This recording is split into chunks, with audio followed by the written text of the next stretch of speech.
Brought to you by Purdue University, the only university on Fast Company's Brands That Matter list. 4 years running. Honored as a heritage brand, Purdue pushes innovation and partnership to make a consequential impact on the world. Learn more at purdue.edu/partner with us. Brought to you by Williams. We make clean energy happen. Part of my advice that no parent wants their child to hear is you should not have a fallback plan. I'm Casey Finey, and this is Creative Control. Each month, I'll be interviewing your favorite celebrities and creators to unpack what's at the intersection of creativity, business, and brand building. In this episode, a conversation with musician and activist Moby. Why, hello, everyone. I have to say that I am so excited to be back hosting Creative Control. I took a little break to focus on some other things here at Fast Company, but I have finally returned to doing what I honestly love doing most, which is interviewing genuinely interesting people. And I have to say that Moby has been on my interview bucket list for quite some time now. I feel like most of us know Moby for his prolific music career, but I wouldn't be surprised if most people associate him with his activism, which in a way has become part of his brand. I was really curious to understand what's at the root of Moby's passion for music. I mean, this is a guy who's been consistently putting out albums and tracks for more than 30 years, and that includes giving a lot of it away for free, which we certainly get into. I also wanted to understand his point of view on effective activism.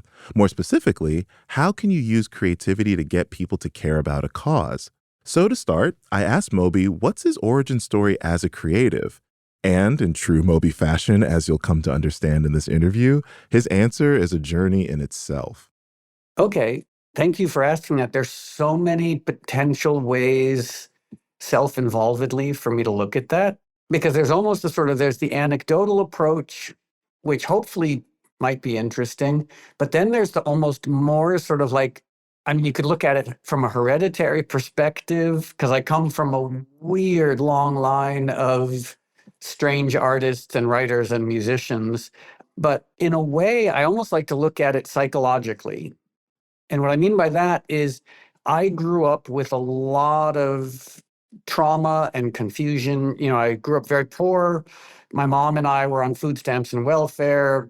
Not to be too dramatic, but my dad killed himself when I was 3 years old. There was just a lot of strange violence and trauma. And as time has passed, I've come to recognize that when I was growing up, I sort of gravitated towards the things that made me feel safe and that gave me the ability to see beyond the world I was currently living in as a child. Because when you're dirt poor on food stamps and welfare, living in a crummy house, you're looking for escapism. And for me, those three things were animals, because the people in my life were very unpredictable. They were generally kind of unsafe and dangerous, but animals were very predictable to me, very safe. And not surprisingly, I've been an animal rights activist almost my entire life. But the other two areas, for me, it was literature and music.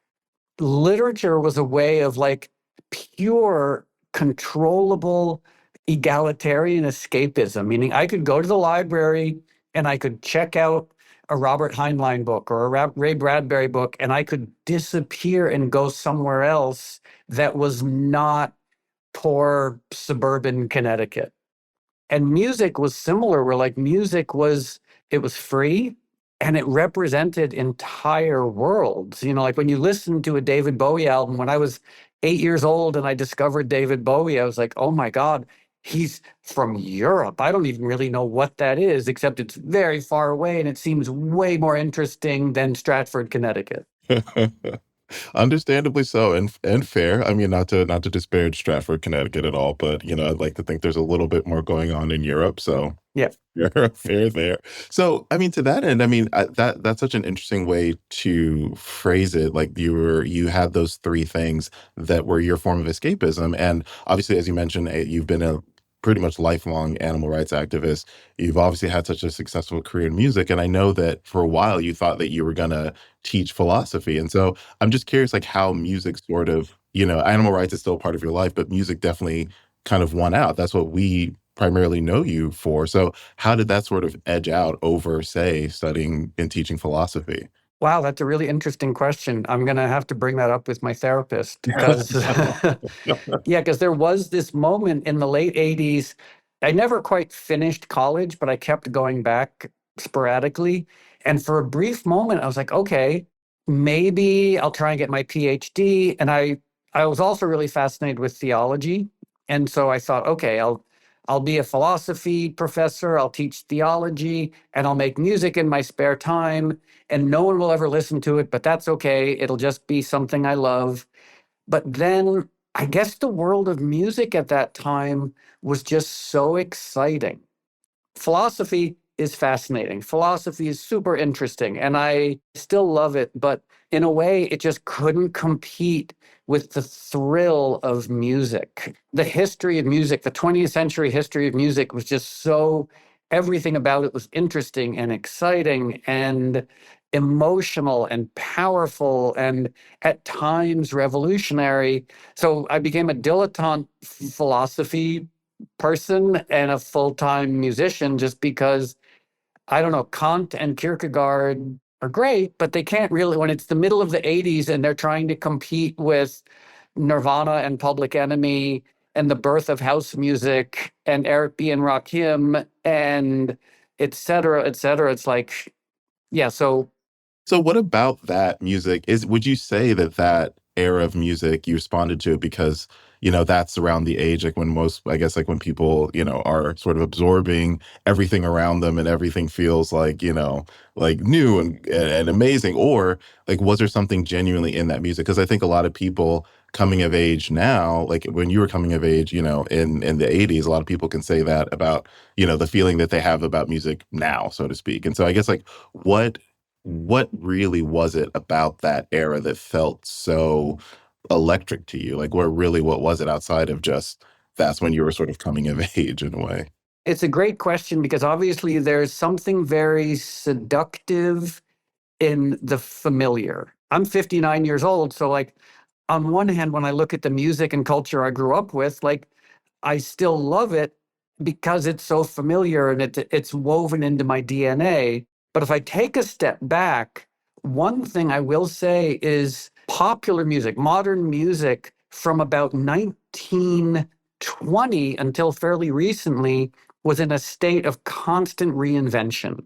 One genre would become another genre, would become another hybridized genre, would become something else, and then technology would intervene, and all of a sudden that would change the sound of music. So when I was becoming aware of music in the 70s, there had been the rock revolution, which became R&B, that became reggae, that became disco, and then it became hip hop, it became punk rock, it became electronic music, it became new wave, it became post-punk, it became sample-based hip hop. And then it's like every 6 months there was something new. And it was so fascinating being around that. And then in the late 80s, not only was the technology new, but the culture, everything, it just felt so like it was constantly reinventing itself, especially like in the worlds of hip hop and house music and techno, where the clothes were new, the record labels were new, the drugs were new, everything was in this state of invention. And I guess I just sort of assumed that would always be the case. The irony, not to sound like a cranky old guy, but like now, in terms of music and culture, it feels like it stopped in reinventing itself a few decades ago. Why do you think that is? I mean, I agree. I mean, I'll count myself among the cranky old people in the room, but why do you think that is? Yeah, it's also a great question. And as a 59-year-old, I also don't trust my perspective on that. But like I look at, the genres today that musicians are mainly working in are genres that existed 20, 30 years ago. Sure. you know, and it's worth remembering, like, when I fell in love with electronic music in 1985, like 30 years before that, it was 1955. So, like, Uh, that idea of embracing genres that were created decades before, it doesn't speak to the quality of the music because obviously They're phenomenal hip hop producers now, phenomenal house music producers. There's phenomenal music being made, but I just wonder where's this generation's ownership? Where's the sui generis aspect of them creating genres, creating culture that is 100% their own? And so, to your question, I think a big part of it is maybe just the amount of information. And sorry, I'm stating the obvious, but back in the ye olden days of the 1980s, your options were like, well, I can read a newspaper. I can watch the nightly news. I can watch banal sitcoms.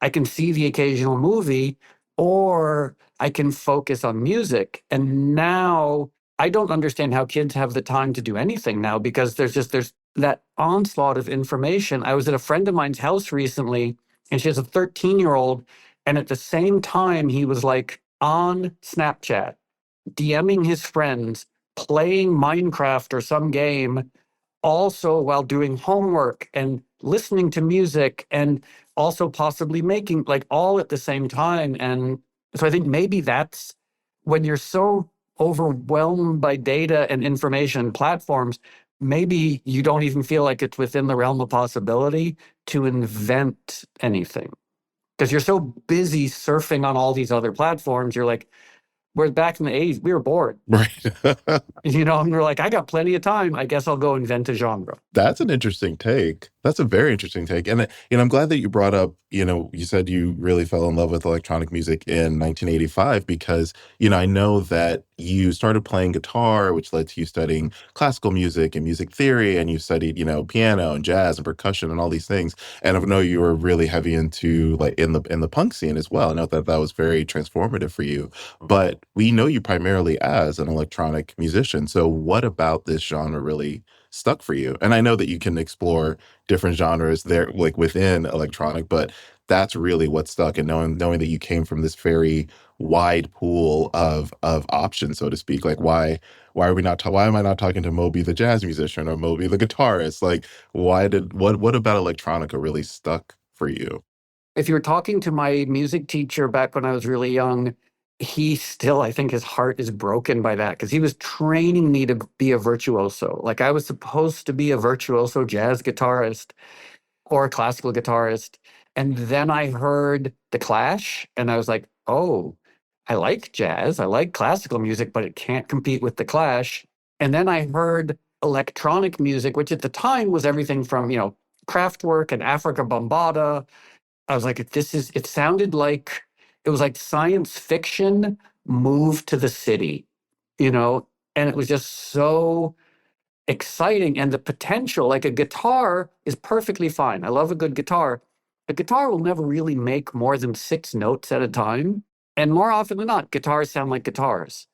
Whereas I remember walking into a music store on 48th Street in New York, either Manny's or Sam Ash, and it was the first time I'd ever played a synthesizer. And I was like, oh, this sounds like everything. Do you want it to be a bass? It's a bass. Do you want it to be a piano? It's a piano. An organ. And I was just like, maybe it's the solipsism in me, or like the product of being an only child. But I was like, wow, if I have electronic instruments, I don't need to work with other people. I can just sit in my bedroom all the time with my equipment and just make music by myself and not wait for the drummer to come over with his girlfriend, or wait for the bass player and his boyfriend to have a fight so the bass player will show up. Like, Okay, so it's born out of the desire, the introverted desire of like being alone. Got it. and I think that's true for a lot of people who come from that world, like whether it's Trent Reznor, a lot of us electronic music producers, like, we're okay with other people, but more often than not, we kind of like to just work by ourselves. Like, I went to Danny Elfman's studio, and it was so funny because he has this probably 20,000 square foot studio. You could put 1,000 people in there, and he sits in one small room by himself. And I was like, yeah, it makes perfect sense to me. Right. Yeah, and I've actually interviewed Danny Elfman. He is oh God, I'm a huge fan of his. And getting inside of his creative process was very interesting. But, I know that, one of the many things that I find impressive about your career is how prolific you've been. I mean, to date, you've released want to say like over 30 albums. I mean, I don't that seems about right. It's like about if you parse out like studio albums versus like, live recordings, etc. But like it's been over 30, all of which are 1 to 3 years apart. Like there's not many gaps in your discography. So what is at the root of your productivity? Because that's very impressive. Like you've been going pretty much nonstop since the late 90s, since you sort of debuted. So like what is at the root of that? Well, it's funny because especially now that I'm old, a question I get asked a lot is to give people advice. Like, what advice do you have for up and coming musicians? And part of my advice is advice that really is not helpful. Like I have some advice that parents do not want to hear. Some of it's really nice, like you should love what you do and you should learn how to do everything. In the world of music, like learn how to be a producer, a musician, a DJ, a film composer, a remixer, like learn how to be a polymath, learn how to do everything. But part of my advice that no parent wants their child to hear is you should not have a fallback plan. Yep. Because nothing kills a creative career more than having a plan B. So in my case, like, I don't know how to really do anything else. Like, so when it comes to music, like, I love working on music, but also I don't know how to do anything else. So, I mean, I grew up working in a darkroom, so I guess I can take photos, but beyond that, like, I have no practical skills at all. And so there are those moments when I was growing up where it looked like music was not working out. Hmm. And most smart, prepared people would then fall back on the plan B, like move to Florida and sell real estate, make meme coins, whatever people do now. Whereas my fallback was move to an abandoned factory and keep making music. You know what? That makes sense, actually. No, honestly, it does, because I think that that is the rational thing, to always have a fallback. But to your point, I think a lot of people maybe put away their creative aspirations sometimes too soon, because it is very hard for a lot of people to make a stable career from it. So it's very easy to just kind of hit the eject button and just parachute into something else. Whereas, there's so much to be said for, it may sound foolish, but just sticking with it and just continuing down that path, as bleak as it may seem. Because I know even with, your album Play, you talked about like how you thought that that would be like your last album. And that turned out to be the album that made you like a crossover hit into the quote unquote mainstream. So, I mean, I find that it's really interesting, because, I mean, you say that there was no backup plan, but you do have other interests. So, I mean, really, like, what for you is like at the root of music in general? Because it seems like that and animal rights are like, biggest passions you have. So, like, what is it about it that just kind of kept you going down this path? Like, I think that it is, like I said, it's admirable, but it also is a little, a little terrifying. So I love unpacking those people's, that like steadfast nature, that like tunnel vision people have for the things that they're passionate about. So for you, like, what really is it about music? Something happened that changed my understanding of music radically in around 2002. One of my oldest friends got involved with this organization called the Institute for Music and Neurologic Function. Mm. And it was started by Oliver Sacks, who was a famous neurologist and musicologist, and Dr. Connie Tomeno, who's also a famous neurologist. And the movie Awakenings was based on Oliver Sacks. And what they realized by using like fMRIs and PET scans and other diagnostics is that music isn't just fun. Music isn't just nice, but it's actually neurochemically, physiologically, and even regarding our endocrine system, it's transformational. And when I met with them and I got involved with this organization, I was like, oh, I've spent my entire life in love with music. I've spent my entire life obsessed with music and making music, but I always thought it was just music. It was fun. It was emotional. And what they taught me is that no, when you're listening to music and when you're having that profound emotional reaction, or when you're making music and when you're fully invested in it, it actually affects your brain. It affects your body. And it was really like a Saul on the road to Damascus moment for me. I was like, oh, music, it's a healing modality. Mm. And they've been able to show I mean, there's an amazing movie called Alive Inside about the use of music therapy with Alzheimer's patients. And if you haven't seen it, it's a few years old, but boy, is it powerful. And one of the things that they discovered, also working with this other PhD, Daniel Levitin, is that music promotes neurogenesis. Because I don't know about you, but when I was growing up, I was told you have a finite number of brain cells and you hit age 8 and they'd start dying and there's nothing you can do. And that, of course, terrified me because I'm a recovering alcoholic and drug addict. And I was like, oh boy, if I started with a finite number, I certainly haven't helped the sloughing off process.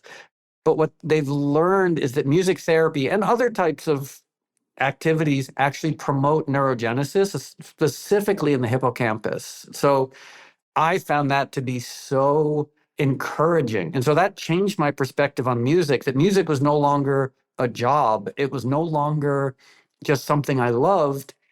It was science. Like it was healing. And then the other thing I'll add, which makes so much sense to me, and if it doesn't make sense to anyone else, it's probably either I'm doing a bad job explaining it or I'm just dim-witted. I don't know. But I had this epiphany. I was playing a festival, and before I went on, I was looking at the opening band, who I think was the band Kaiser Chiefs. And they were playing, and so there's 75,000 kids jumping up and down. And I was looking at this, and I was like, all of a sudden it dawned on me, and bear with me because it might sound insane, music has never existed. There has never actually been such a thing as music. All it is taking existing air molecules and moving them a little differently. It's never created anything. The same way you could say cinema is just light molecule, like light photons, I guess. But the fact that 75,000 kids were jumping up and down because the air molecules were hitting them differently than they had been before the song started. Same air molecules, just hitting them differently. And all of a sudden, I had this thought, which was music is, and I mean this as a sort of nerdy pun, it's the incarnation of spirit, meaning it has no weight, it has no corporeal mass, but it's one of the most powerful things on the planet. And so that was, in conjunction with working with the Institute for Music and Neurologic Function, that also made me realize that working on music, listening to music, having an emotional response to music is incredibly, by definition, spiritual. We'll be back after a quick break. As affordable, reliable energy demand increases at historic rates, one company is uniquely positioned to accelerate America forward. Williams. We have 117 years of know-how in powering progress, and we're ready to power the next 100 years of innovation. Learn how our natural gas infrastructure is critical to the future of AI at williams.com.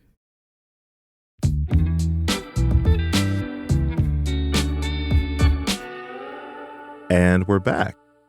So one of the many things I find interesting about Moby is Mobygratis, which is his platform where people can download tracks made by Moby for free to use in any number of creative projects.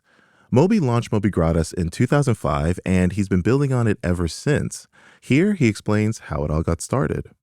One of my times when I was in university, I was studying philosophy at SUNY Purchase, and SUNY also had a really robust film program.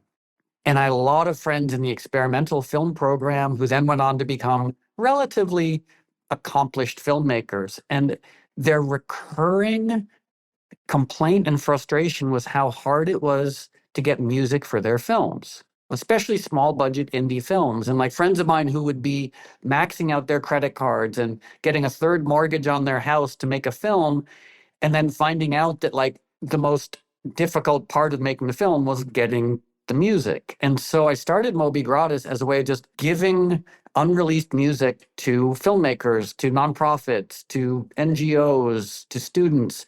And I didn't really do much with it. Like we put a few hundred pieces of music there and then largely left it alone, and people kept finding it. And then during the pandemic, one of my projects was to go through all of my unreleased music and finish it in instrumental form and create multi-tracks so we could repopulate Mobygratis with about, eventually there'll be 2,000 or 3,000 songs on there, which is basically songs that I'd never released that are free for pretty much anyone to do whatever they want with. Hopefully there's more to it. There's a sort of we'll call it like the democratic chaos and the dialectic of putting things out into the world and not controlling them, or trying not to control them, and just being like, okay, I've made this music, I'm putting it out in the world. If someone discovers it, great. If they can use it, great. If they don't discover it, that's fine. There's a lot of other things in the world. But it's really this idea of selfishly seeing what people do with my music, and maybe more altruistically letting them do whatever they want with it. Yeah. And I think it's important to note, especially now in the 2025 of it all, that all of this music on Mobygratis you made. Like it's not you using AI in any capacity. And so, how would you describe your relationship to AI and creativity? What a question. Yeah.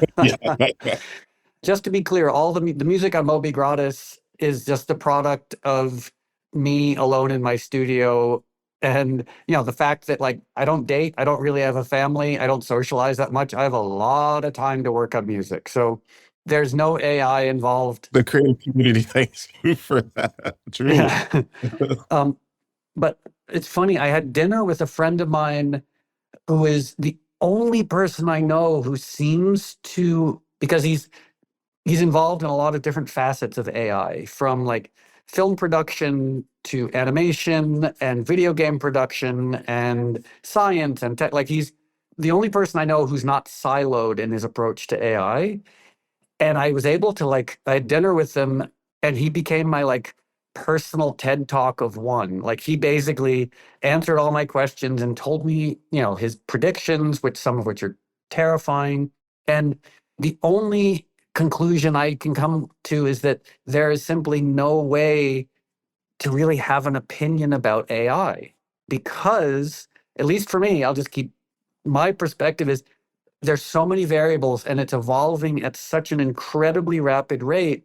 And I can't generalize and say oh, people who are developing synthetic lithium expedited by AI, how does that relate to someone making a deep fake of Vladimir Putin skydiving? I don't know how to use any of it. I was telling my friend on Saturday, who's the AI expert, I was like, I can't even get ChatGPT to say nice things about me. So clearly I don't know how any of this works. The only thing I will say is I understand my limited understanding. I understand people's apprehension around AI, their fear of AI. But when I look at the history of disruption, especially in the world of entertainment, film disrupted vaudeville, talkies disrupted silent films, everything has been constantly disrupting everything else. And historically, it's a very potentially controversial thing to say, but I'm just looking at it empirically. Resisting disruption tends to not benefit the person who's resisting the disruption. The people in silent film who resisted talkies, their careers didn't do that well. The people in rock bands who've resisted electronic music, unfortunately, sadly, things have not worked out too well for them. It's there's so many examples of that, of even if you hate the disruption, even if the disruption seems unethical, there's very little benefit for the creator in not at least examining it and trying to take the best parts of it and incorporate it into your work. So what makes me sad living in Los Angeles is there's so many people, understandably, whose livelihoods are being threatened. But by rejecting the technology, by resisting the disruption, their careers are not going to benefit. Which, I'm not pro AI, but I'm saying if you're about to be hit by a tsunami, you can't really tell the tsunami to go fuck off, because it's not going to pay attention. Right. Right. That is an entirely fair approach. And for someone who said that, you don't have any opinions on it, that was definitely. But also, what I will say is I don't understand it. When I say no opinions, meaning I'm not pro or con. I just try and contextualize it within the history of disruptive tech. And it's rarely disruptive tech. It's rarely good or bad. Yeah. It's usually, it depends who's using it, how it's being used. And so hopefully someday I'll have a better understanding of AI rather than just me going on Midjourney and not knowing how to write a prompt. When you think about the resources that creatives have and access to it, I mean, we're of course living in a time where so much of it is democratized. It's never been easier to start a podcast or pick up an instrument, et cetera, et cetera. And I think Mobygratis is so fascinating because it started from a direct thing that you were saying about your friends not being able to afford music to license in their film. So when you think about creativity and commerce and the resources that creators have, like, how do you see Mobygratis playing out in all of that, and how do you see it evolving? I mean, on my end, again, like I'm 59 years old. I don't know how the modern world works, but I'm sort of fascinated by it. And on my end, all I want to do is keep putting music up there and restricting it as little as possible. Like that was originally one of the challenges with Mobygratis, is convincing everyone I work with to remove all the restrictions. Mm. Like I don't want to be the police. So there are some restrictions. Like in theory, you're not allowed to use the music on Mobygratis to promote right-wing politics or meat and dairy. Mm-hmm. But I'm also not the police. So if someone uses the music contrary to the user agreement, I'll probably never find out about it. That's my question. Is there any way of tracking infractions? So yeah. Only if it's brought to my attention, Sure. or if it's really egregious or high profile. But I love erring on the side of democratic chaos, putting it out there and having no idea what's going to happen. That's the joy in it for me, is just trusting the chaos in a way. And that's also why I've structured it so I can never make money from it. Right.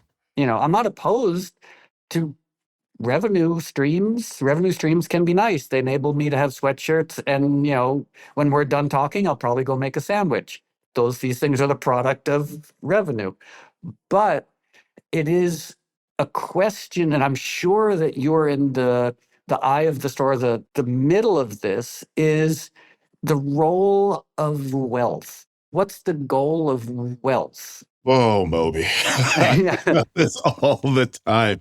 No, I mean, we see this play out where I'm forever just fascinated and horrified in equal measure at the people who seem to have everything and yet want more. And I think as someone who personally, I've never really wanted for much. Like I never grew up thinking, oh, I want to be a millionaire or a billionaire when I grow up. I just want to make enough and, do good things in the world. And that's really it. And so that's why I'm so fascinated and just so ready to applaud people like you, people who are thinking about ways to give back, whether it is to the creative community, whether it is to animal rights, environmentalism, et cetera, because it's like there's more people who have more resources and access than the average person. Those are the people that really should be thinking about this. Yet and still, we see so many examples of people with extraordinary wealth just wanting more and more at the cost of everyone beneath them. And it's horrifying. So I spent a lot of time thinking about that. Well, it's horrifying, but it's also confusing because a lot of these people are pretty smart. Like a lot of very wealthy people, like, they've got their PhDs. They're not stupid people, but there's this unwillingness to look at evidence. And what I mean by that is I think of this one experience I had in the early 2000s. I got invited to a birthday party, and it was, I forget, the Lafrac family? Yeah. Not personally, but yes, I know. Yeah, so somehow I got invited to the older Lafracs. I guess it was his 60th birthday, 70th birthday. They had rented the Hammerstein Ballroom. Earth, Wind, and Fire were playing. Of course. There were 150 invited guests, and Trump was there, Michael Bloomberg was there, Steve Schwartzman was there. It was the New York Billionaires Club, and somehow I was there. And I remember sitting there, I was like, this is the pinnacle of wealth. Like, no one there apart from me, they're all billionaires basically. Well, I guess Trump at the time was not, but like the wealthiest people on the planet at this party, no one was smiling, no one was laughing, no one was having a good time. And when Earth, Wind, and Fire came on, some of them got up and danced, but joylessly. And then I looked over and there was a door by the kitchen, and the wait staff and the kitchen staff were having the best party of, like, they were dancing and they were happy and they were smiling. And I was like, so you got the billionaires over here who are joyless and the kitchen staff who are just smiling and happy. I was like, what's the point in owning the world if you're not doing good and making yourself happy in the process? Like, because I grew up poor white trash in Connecticut, but I was around excessive, like ridiculous amounts of wealth. And I never, at an early age, and I'm sure you've experienced this as well, is like, I never saw the sort of like empirical correlation between wealth and happiness. Like, some wealth is great. It's really nice to be able to turn on the air conditioning when it's 105 degrees outside. For sure. I really appreciate organic blueberries. Like, some things about having a little bit of money can be great. But then when you get to a certain point, like Elon and Jeff Bezos, like, I used to be friends with these guys. Like, why do they want more? Why, you're Mark Zuckerberg, why do you need $100,000 watch? Like, it's the why of it, because none of them seem happy. There's this desperation. And I'm like, go do some good. Like, try to make the world a better place. Like, live in a simple house, have one car. If you want a boat, have a canoe. Like, just go paddle around a lake rather than having some $750 million boat parked off on Tebe or whatever. Like, it would be an interesting academic question if they weren't also ending democracy and destroying the planet. Jesus. This is something, like I said, I think about all the time, and I could also ramble about, and this kind of ties into this conversation because I really want to talk about Little Walnut, which is your production company. And I know that the Little Walnut sits at the intersection of creativity and activism. It's really using storytelling in a way that draws attention to the issues that you are really focusing on. And so I'd love to hear a little bit about what prompted you to start Little Walnut and some of the impact that you may have seen so far. So it dovetails perfectly into what we were just talking about. So about 20 some odd years ago, I got to hang out with the Dalai Lama. As one does. As one does, yeah, just, casual. And he said something, and I don't think of myself as religious. I like Buddhism. What? You did a Christian phase when you're in your 20s. I know about that. Yeah, I'm just a weird, I like trees and squirrels. Like, I don't really have a religious orientation at this point. So I'm hanging out with the Dalai Lama, as one does, and he was talking about the key to happiness being service. Mm-hmm. And selflessness. And at the time, I was a drunk, I was a drug addict, I was touring constantly. I was definitely not selfless. And when he said that, I was so irritated because I wanted him to be wrong. I was like, no, I want the key to happiness to be owning the right stuff and having the right amount of validation from third parties. And I want it to be having the perfect trophy wife and and I want my materialist portfolio should be the key to happiness. But then imagine being irritated at the Dalai Lama. I know. Anyway, it's got the best image in my mind, but go on. But I wanted the key to happiness to be selfishness, because that's what our culture tells us. Is like, sure, it gives lip service to philanthropy, but ultimately our culture, lionizes the billionaires and the sociopaths. So then I got sober and I started doing some spiritual work and therapy. And over time, I realized, again, empirically, looking at the evidence, that the more I pursued selfishness, the less happy I was. It was just evidence. And the people I was around, the more selfish they were, the less happy they were. And I was like, oh, damn it, Dalai Lama, you were right. So it made me realize that like the key to well-being, the key, I think, to a good life is, I mean, it sounds like a teabag saying, but like it's seeing how you can use your talents, your resources, your abilities to make the world a better place. Doesn't mean you will make the world a better place, but at least that should be the goal. And so then I got involved with a bunch of different sort of like high profile 501c3s, charities, and foundations. And I realized foundations are great, but as you probably know, they're very restricted in what they can do. You know, they can't be involved in politics. They can't really be involved in commerce except for fiscal sponsorship. There's a lot of stuff they can't do. But a lot of rich people only have foundations as their vehicle for philanthropy. And I realized for me, service and philanthropy structurally is like a pie.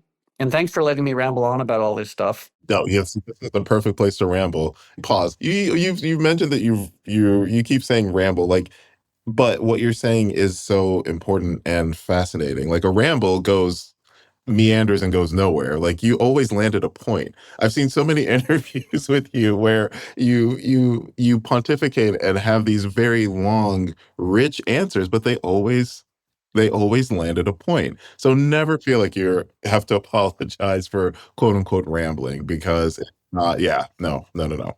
Okay. I guess in my mind, I'm just always afraid that I'm going to at some point end up like Grandpa Simpson. No.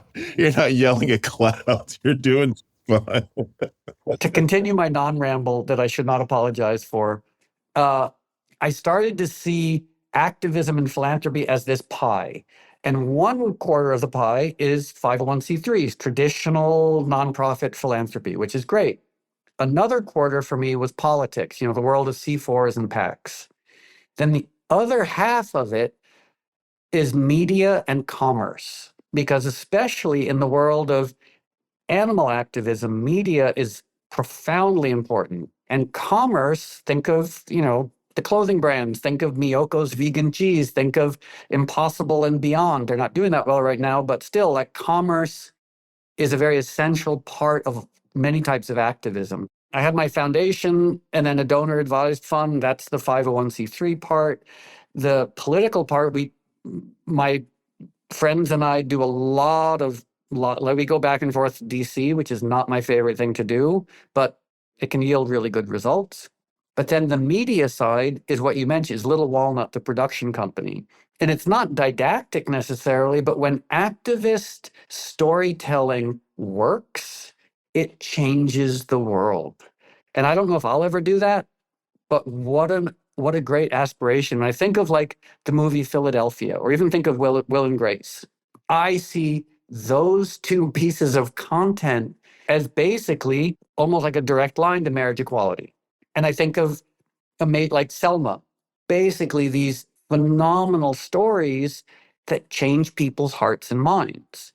And so Little Walnut, that's our obsession. That's our focus, is how do we use our tiny little limited resources to support other people's creativity, but also to use our creativity to help tell stories that are not shameful, that are not finger pointing, that are not just like documentaries or stories that no one wants to actually pay attention to, but how do you create, like Babe being the perfect example, like a beautiful story that also has an animal rights component. Even Wicked, to me, Wicked, if you take a step back, it's actually a treatise on animal rights. Oh, yeah.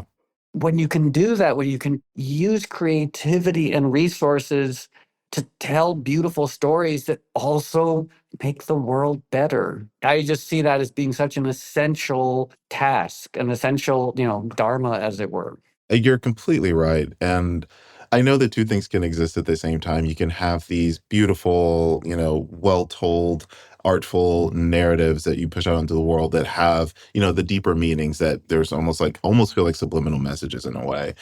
And those get attention. But for me, it's like, there is nothing wrong with just watching a straightforward documentary or like reading the book. And so for you, I mean, I think, is that anything that you wrestle with, having to sort of wrap medicine in baloney so people can actually make it in, like, or does it not matter to you? I mean, the nature of service. I mean, if I'm being honest, it's this strange little part of my brain that just says, and I don't know if I'm allowed to paraphrase Malcolm X, but it's like, by any means necessary. It's like, what works? Like, what can I do that will reach people? And if that's a documentary, God bless, we're going to make a documentary. If that's supporting influencers who actually are trying to create good content, we're going to try and do that. It's simply every second of every day, hopefully saying, what more can I do and how can I do it? Either it's making it myself or helping other people. And it's that core. Hopefully that doesn't sound like virtue signaling. I feel like once you have that core, the rest of the world stops making much sense. And I almost, in a way, this is going to sound really obnoxious, but I almost feel sorry for the Trumps and the Elons and the whomevers of like, oh, dedicate yourself to service. Maybe they think they are. No, Trump definitely does not think he's making the world a better place. Like I'm sure that at some point he's going to like unzip his skin suit and reveal that he's some sort of weird robot lizard underneath. But any case, we look at the world and we see so many people like going out just trying to look after themselves, and the consequences are dystopian. So, which is, sure, we're all self-interested. I love sitting down and having a bowl of spaghetti and watching an old 30 Rock episode. Like, is that making the world a better place? Probably not. But boy, is it delightful. So I'm not saying that I'm wearing a hair shirt and every day waking up and like self-flagellating and only trying to make the world a better place. Like, sure, I'm selfish at times as well, but the meaning in life, I think, has to come from trying to understand the world insofar as we can and figure out where the world is going wrong and figure out how we push the needle back towards something that seems sane and sustainable. So to kind of summarize all of these non-rambling tangents that we've gone on, we've talked about creativity in the context of service, in the context of activism, in the context of healing. And I'm just curious, I mean, like, knowing from your vantage point now, knowing that you've had this incredible career, like, how are you defining creativity now? What does that word mean to you? And I don't know, I mean, imagine if I was a religious person, I would say it's sort of following in the footsteps of whatever the divine is. Because I look at the universe seems to be really constantly busy creating stuff. And like one of my favorite, this is going to sound very odd, one of my favorite things to do is to do my own landscaping. That sounds relaxing, not odd. I love it. I'm not good at a lot of it, but like, and one of the things I do is in the autumn here in Los Angeles, I will take the leaves that have fallen and I sweep them back onto the soil. Because I was like, well, that's what nature does. Seems like that's pretty smart. And when I do that, I recognize the systemic aspect of it. Like you walk through a forest and you see, the leaves have fallen, the branches have fallen, and without that, life would not be sustained. So it's the repurposing. I mean, nature, if I take a step back, to me, creativity is it's celebratory repurposing. It's creation, because it's nothing's ever created from nothing. I mean, it might sound like a double negative, and so being involved in that, going into the world with that celebratory spirit of like, I don't know what I'm doing, but I'm going to joyfully try and make stuff that seems like it's contributing somewhere, somehow. That is beautiful. That is actually very beautiful. Oh, Moby, this has been wonderful. And the thing is, I actually had a few more questions, but I feel like I don't want to monopolize your time. So I'm just going to leave it there because that, I think, is such a beautiful way to wrap up this conversation. So thank you for your time and thank you for this insight. And I'm going to reuse that. I'm going to repurpose that. Celebratory. Okay. Yeah, just like the trees repurpose their leaves. Exactly. No, this is great. Wonderful. Well, thank you. I feel the same way. I've done a lot of interviews, but this is definitely like in my like top 3. So thank you for taking the time. You say that to every bald African-American man sitting in a purple room. Yeah, but I can tell you choose to be bald. That's as someone who has no choice. That's a very different thing. Fair enough. Okay, you heard the man. This interview is in his top 3 favorites, and I have to say the feeling is mutual. My main takeaways from my conversation with Moby is how to use creativity in service of a greater good, why it's okay to not have a backup plan, and honestly, just a new way to think about music as a whole, from its impact on our health and well-being to really understanding what music is and isn't. Creative Control is part of the Fast Company Podcast Network. Our show is produced and edited by Blake Odom with help from Avery Miles, Sam Gebauer, and Hawa Atori. Mix and sound design is by Nicholas Torres, and our executive producer is Josh Christensen. Be sure to subscribe to Creative Control on Apple Podcasts, Spotify, or wherever you listen to your podcasts. You can hear all episodes in the most innovative company's podcast feed. If you like this podcast, which I hope you did, leave us a rating and review on your podcast app of choice, or let us know in the comments of Fast Company's social media. We're basically on every app you can think of. See you in a few weeks.